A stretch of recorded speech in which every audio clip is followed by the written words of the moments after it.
কিমান ভাঙি আছে? আজি আমি যে দেখা পাইছো ৰাতিপুৱাৰ পৰা বহুত ভাঙিছে, পুৰা এইবিলাক চব কলগছ চলগছ চব ভাঙি লৈ গুচি গৈছে। আমাৰ অহাবাজাৰখন যি ভাঙি যায় আমি গাড়ী কৰোঁতে চলাম, আমাৰতো কৰি খাব লাগিব না। কেইটা গাড়ী চলে? এটা মাত্ৰ টোটেল ফগুৰুঞ্জ চালকাটা মিলি কেনে মেক্সিমাম 35 গাড়ী আছে আৰু 25টামান গাড়ী আছে। অহাবাজাৰ তিনিআলি ভাঙিলে আৰু ৰাস্তা নাই বেলেগ?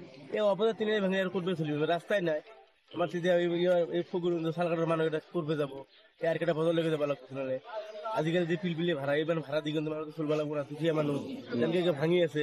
কিমান মানুহ চাব আহিছে চাওকচোন, কিমান মানুহ চাব আহিছে এনেকা চব মানুহে ঘৰ চৰ ভাঙি ক'ত লৈ যাই আছে।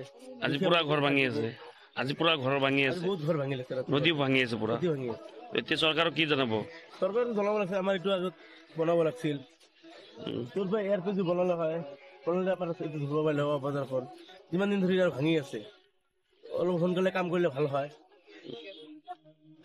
আজি আমাৰ অহাব বজাৰত মানে পিছত অলপ আছে আৰু বাকীখিনি ওলাই গৈছে, বাকীখিনি ভাঙি লৈ গৈছে। এতিয়া আৰু মানে যিদৰে ভাঙি আছে আৰু দুদিনমান ভাঙিলে আমাৰ অহাব বজাৰখন মানে নদীৰ বুকুত বিলীন হৈ যাব। তো প্ৰতিদিনে কিমানটাকৈ ঘৰ বাৰী ঘৰা ঘৰে যা যায়?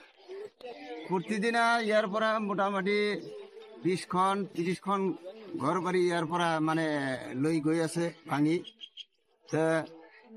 এতিয়া যিমানখিনি আছে আৰু দুদিনমান গ'লে মানে অহাব বজাৰখিনি ধৰিব। ইয়াত প্ৰায় 80-90টা ঘৰ আছে, তো 2-1 ঘৰ আছে আৰু আমি জনপ্ৰতিনিধি অৰ্থাৎ আৰু চৰকাৰক বা গৰাখনীয়া